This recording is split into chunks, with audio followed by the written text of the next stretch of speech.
Salve galera, sejam bem-vindos a mais um episódio do Pode Chegar, que como vocês sabem é um podcast que a gente pensou, idealizou aqui da Assembleia para poder tratar de diversos temas e como todos sabem, a cannabis medicinal acabou se tornando um dos eixos centrais desse bate-papo a partir da nossa apresentação do projeto de lei 1180, que se transformou na lei 17.618, que inclui os medicamentos à base de cannabis no SUS aqui em São Paulo.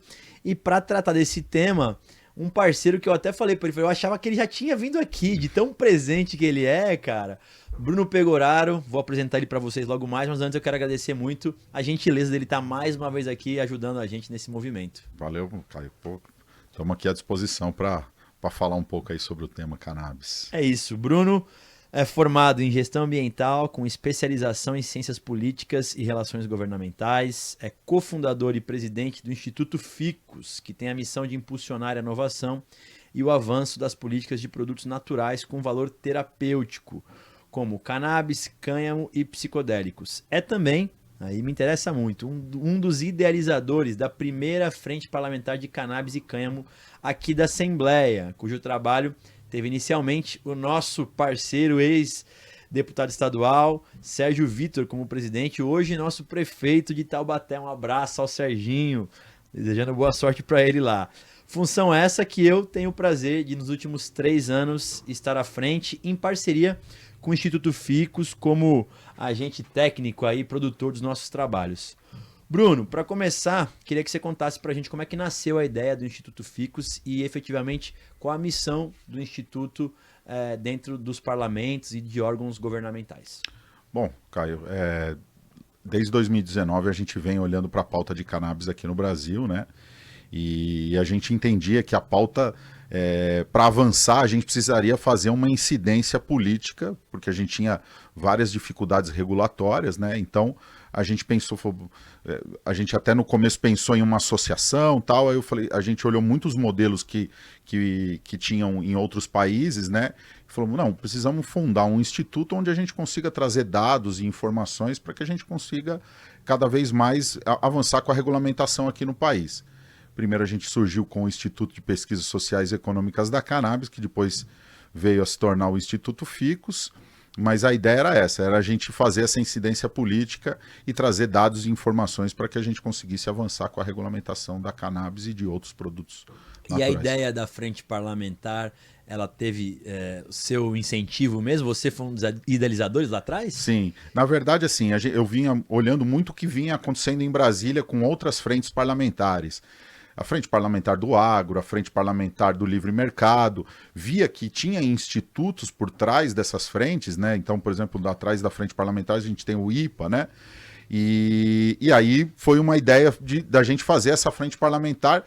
A gente tentou fazer essa frente no Congresso Nacional, conseguimos juntar 42 assinaturas na época, mas era meio de pandemia, muita dificuldade de a gente conseguir contato com todos os deputados, então a gente não conseguiu efetivamente formalizar ela em Brasília. E você traria como principais ações, dividendos positivos da frente parlamentar? Você conseguiria relembrar alguns temas? A gente começou, como você falou, com o Sérgio, né? E então a gente tinha muito a expectativa de trazer educação para o tema. Foi aí que a gente bolou 8 audiências públicas. Até no começo quando a gente formou a frente, o Sérgio falou, Bruno, precisamos ter alguns objetivos, né? Então, quando foi mesmo, Bruno, a formação? Foi em 2019, 2020, não? Começo de 2020, isso. Já tinha o protocolo já do projeto tinha o projeto, e aí foi foi um incentivo até para o Sérgio, porque ele falou, Bruno, vamos fazer audiências públicas para a gente ajudar nessa educação, mas vamos ajudar o Caio nessa frente e colocamos como objetivo te ajudar na aprovação do projeto de lei do 1180. E ajudaram, cara. Eu lembro que, à época, eu e Sérgio idealizamos. Eu sou autor, mas a gente trouxe vários coautores. O Sérgio foi meu coautor e a gente conseguiu trazer, se não me engano, 7 ou 8 coautores de partidos diversos. E eu sempre uso isso como argumento. E é sempre um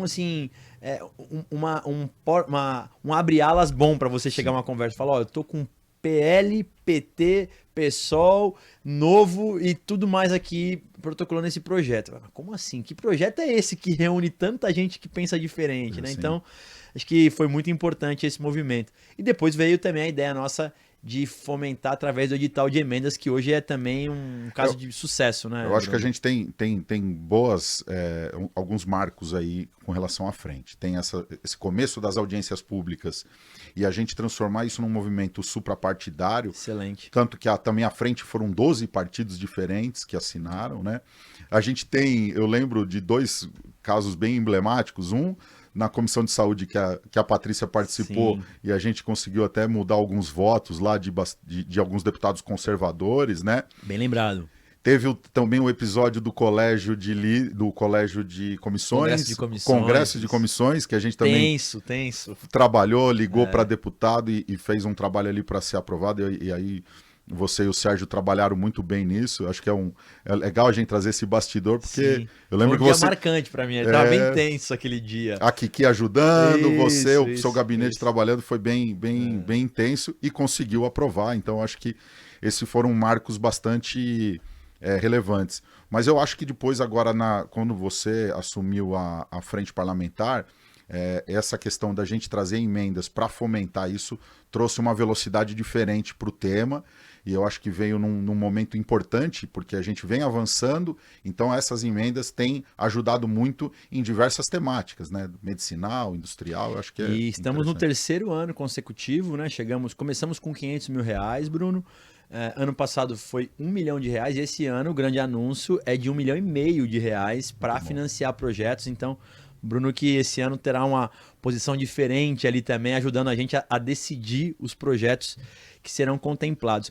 Você falou também já, mas só reiterando, você faz também assessoramento, consultoria em outras casas legislativas? Como é que é isso na Câmara e no Senado? A gente lá atrás, no Instituto, no IPSEC, a gente tentou fomentar muito esse assunto em outros lugares. Então a gente até apresentou projetos de lei na Câmara de São Paulo, ajudamos, eu lembro, tem dois episódios também bastante interessantes, eu fui para Alagoas, né, eu conversei com o deputado lá, Ronaldo Medeiros, ele também tinha vontade de fazer uma frente parlamentar.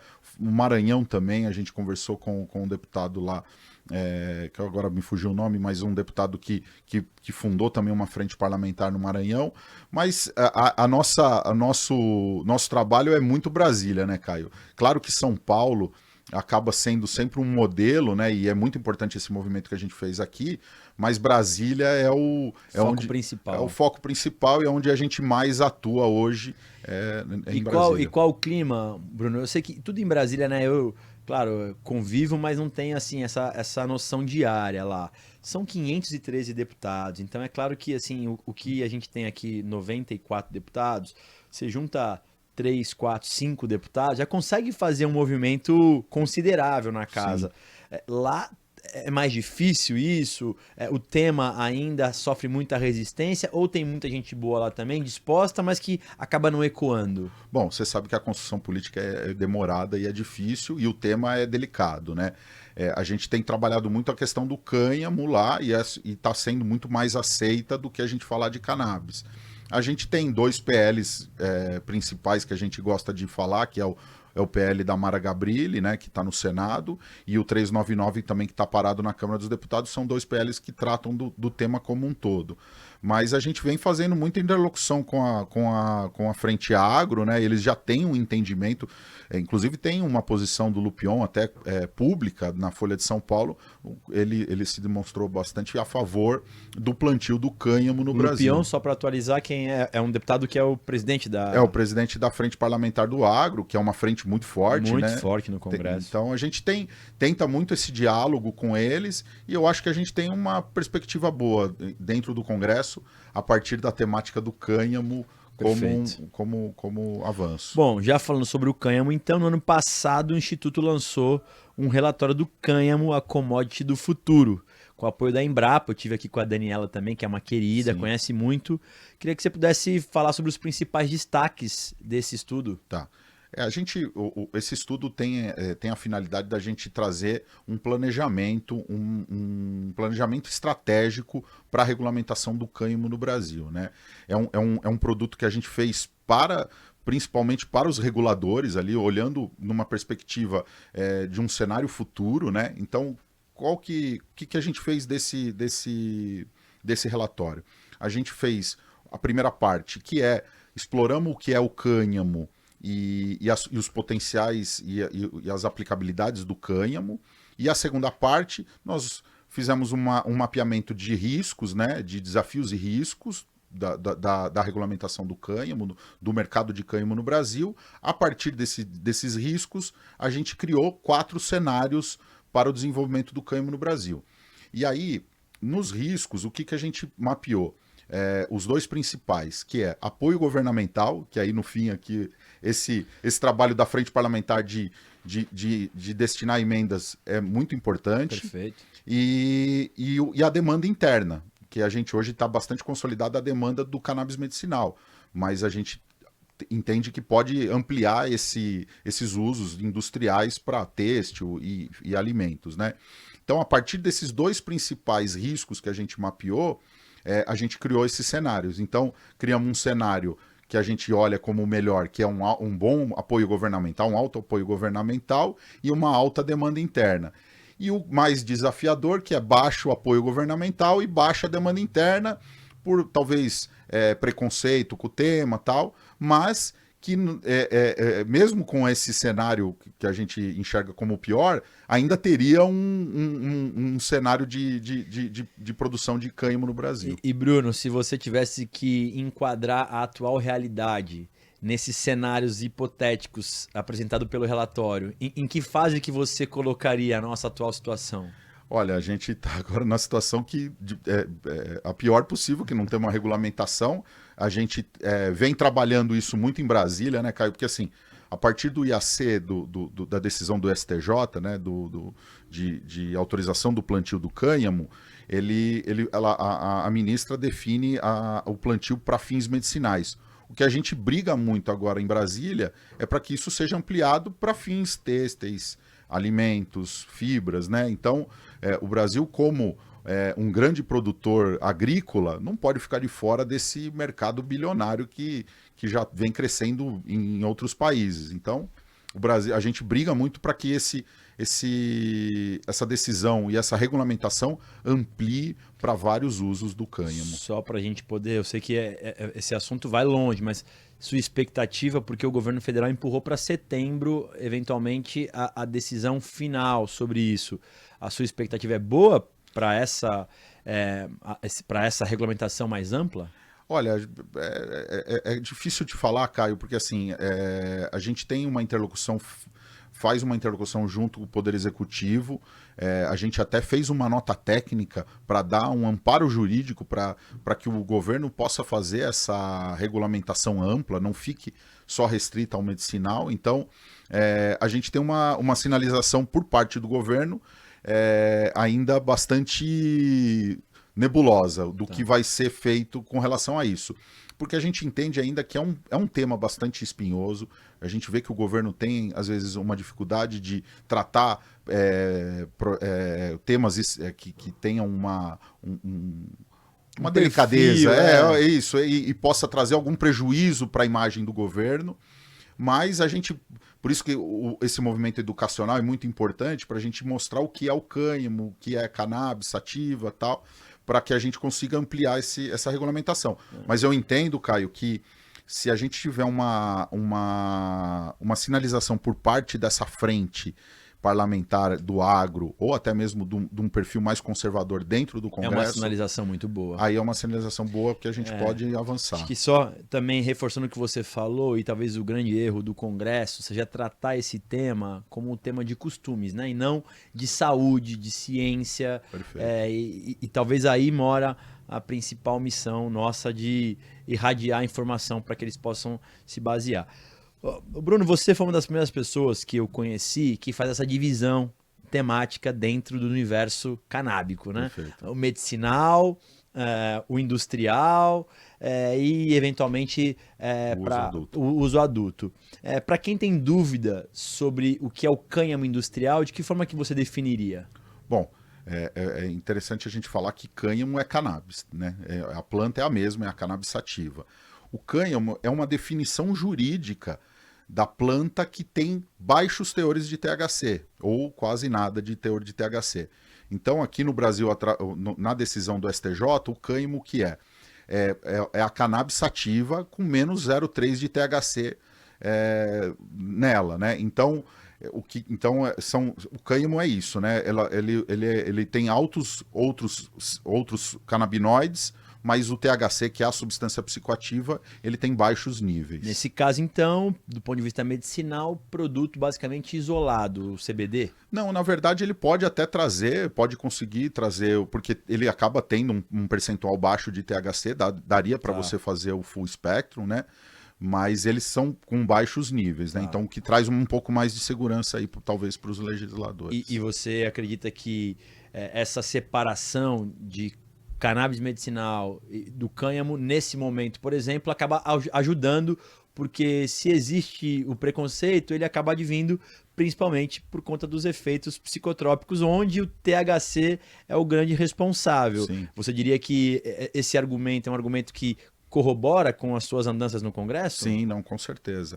E é interessante a gente falar, porque assim, o cânhamo, né, para fins industriais, como a gente fala, do têxtil, da fibra, né, de alimento, a gente está pensando como uma commodity em larga escala, plantando em grandes áreas, tal.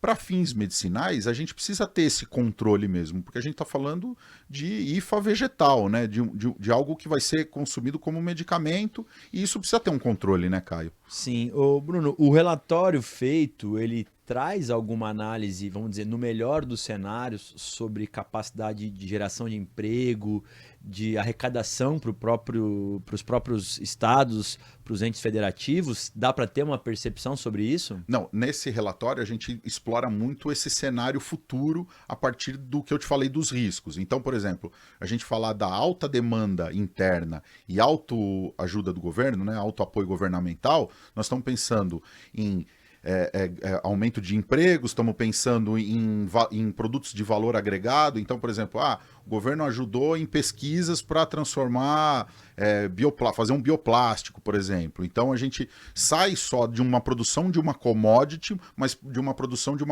tem a produção da commodity, mas também de um produto com alto valor agregado, né? E desses setores, assim, que você falou, que a gente tem a informação que são passíveis de terem produtos, né? O têxtil, construção civil, alimentação e, eventualmente, claro, a farmacêutica.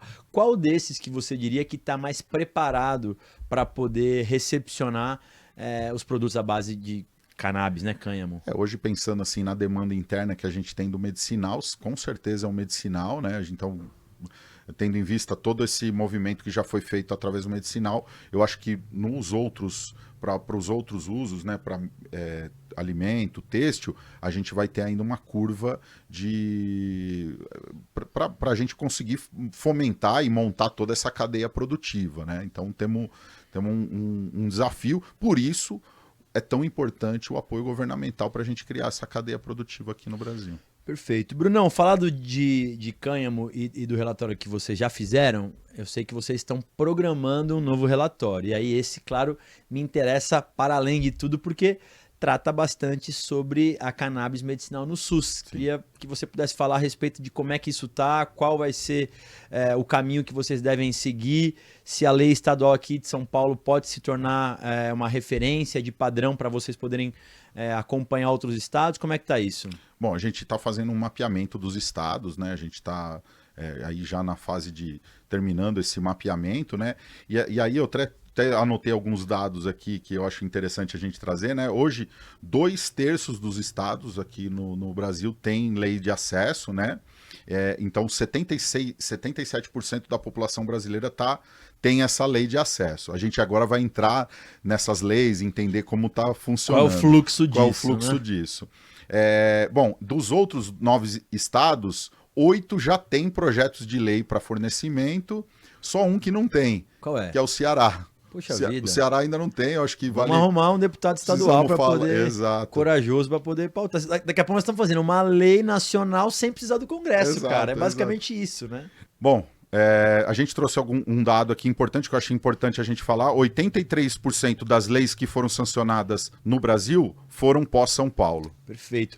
Bruno, e você acompanha, eu sei que assim, o fato de ter uma lei é importante, mas vocês vão conseguir ter noção se existe na prática a política pública acontecendo, ou seja, a população do Maranhão, com lei sancionada, ela está acessando esses produtos ou vocês ainda não vão conseguir ter isso nesse relatório? A gente está pesquisando ainda alguns cases, entendendo como está funcionando em alguns estados, mas acho que assim não vamos conseguir. A gente quer mergulhar bastante na de São Paulo para entender. Importante, porque olha, a gente aqui, claro que a gente deu um grande passo com a lei, mas você sabe, você me ajuda nisso, a gente ainda tem muitos desafios.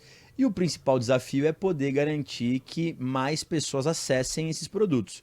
Aqui em São Paulo, por exemplo, a lei ainda está restritiva a pessoas que têm síndromes raras ligadas às epilepsias, né? Convulsão de difícil controle.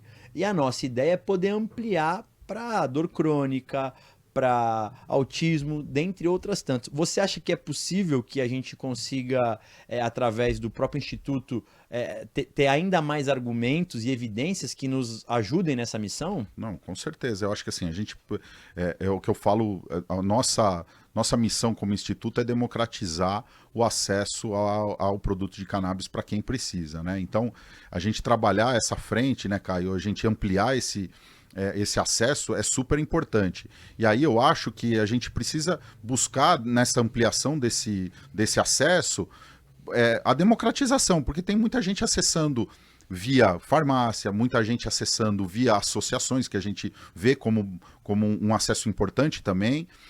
O que a gente quer é isso. A gente pensa no paciente, que ele tenha condições de ter um acesso a produtos com um grau de um produto bom, né, que tenha todo um parâmetro de qualidade para esse produto, mas que ele consiga fazer esse acesso de uma forma bastante democrática. E o SUS é amplamente difundido no Brasil inteiro, com todos os defeitos e críticas que nós possamos fazer.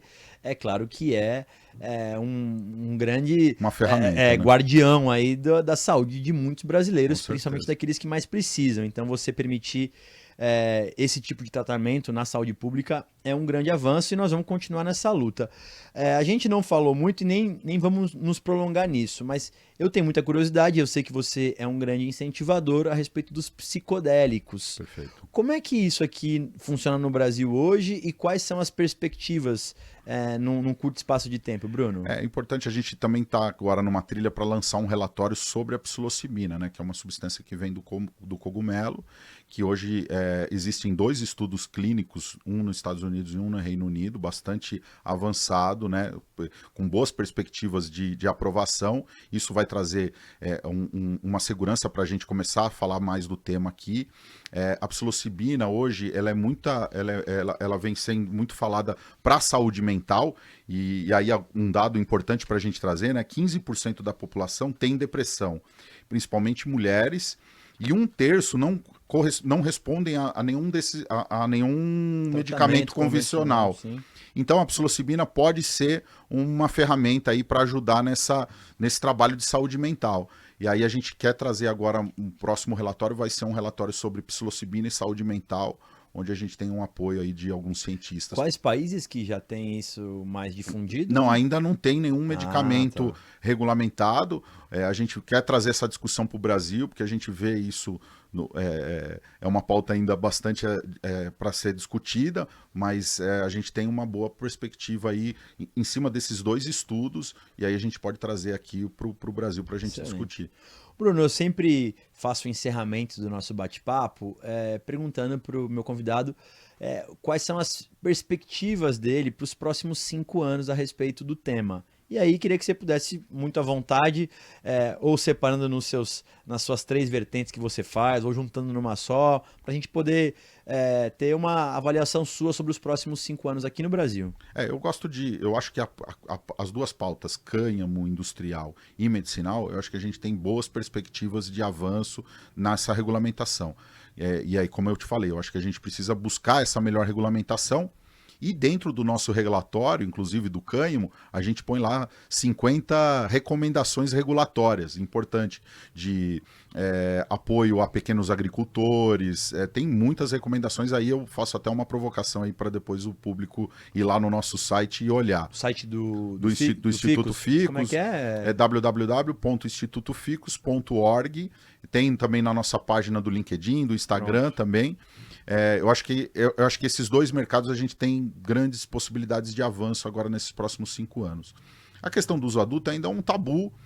A gente olha a questão do uso adulto como uma perspectiva de saúde pública. Ninguém é a favor que ninguém que fume maconha, cannabis, o que seja. Então, assim, a gente olha muito pelo lado de saúde pública e da segurança pública, né? Então, hoje eu vi uma fala até de um deputado lá do Distrito Federal, que eu acho importante, a gente diminuiu 30% do consumo de cigarro sem matar ninguém, sem prender ninguém, sempre usando o argumento de saúde pública, de proibido em lugares, fazendo campanhas. Então eu acho que ainda a gente precisa discutir muito, é uma pauta ainda bastante espinhosa, a população ainda não entende essa pauta, então acho que a gente precisa ainda comunicar muito. Mas eu acho que as pautas são diferentes, a gente precisa tratar o medicinal e o industrial de uma forma e o uso adulto de outra forma. Perfeito. Brunão, você já é de casa, cara, então, assim, só te agradecer demais pela gentileza. É um prazer poder compartilhar aí do teu conhecimento aqui nesse bate-papo, mas principalmente no nosso ambiente de frente parlamentar. No mês que vem já tem nova reunião. Aliás, vamos lançar o edital de emendas desse ano, o maior edital da história nossa aqui, financiando projetos sobre cannabis. Queria que você pudesse fazer o encerramento. Mais uma vez eu quero, em nome da Assembleia, agradecer a você, a todos os diretores do Instituto, agradecer a Patrícia, que é uma grande parceira nossa também, e que você tenha as portas escancaradas aqui no Parlamento Paulista. Pô, Caio, eu que agradeço, cara. Eu acho que assim é difícil ter homens públicos que aceitam e pegam essa pauta e levam como você leva, né? Então foi o que eu te falei. Essa questão de você ter, e eu lembro que você falou, pô, Bruno, vamos trazer emenda parlamentar para fomentar, e isso foi muito bom mesmo, principalmente nesse entendimento que a gente tem, precisa desse apoio governamental e você está fazendo a sua parte. Então, pô, eu que agradeço aí, e vamos junto, eu acho que a gente tem muita coisa ainda para fazer. É isso. Espero que vocês tenham gostado, e mais um bate-papo aqui no Pode Chegar, sempre trazendo informação atualizada sobre esse tema tão importante e que as pessoas ainda têm muitas dúvidas. A gente vai tentando aqui com boa informação esclarecer e reduzir o preconceito. Até a próxima, um abraço. Valeu.